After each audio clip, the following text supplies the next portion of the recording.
Hello, so our today's question is to match the metal ion in the given column 1 with the spin magnetic moments of ions given in column 2, and you have to also assign the correct code.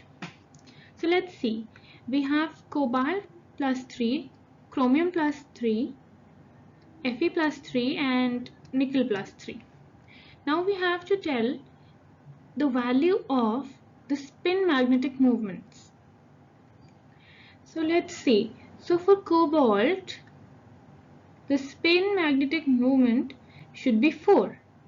That is root 24 bm.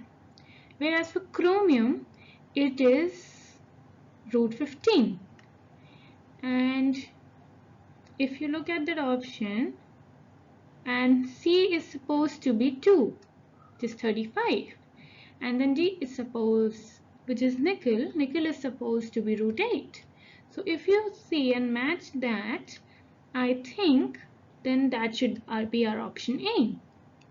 So magnetic movements, if you remember, the spin of the magnetic moments is represented like this. Yeah, thank you.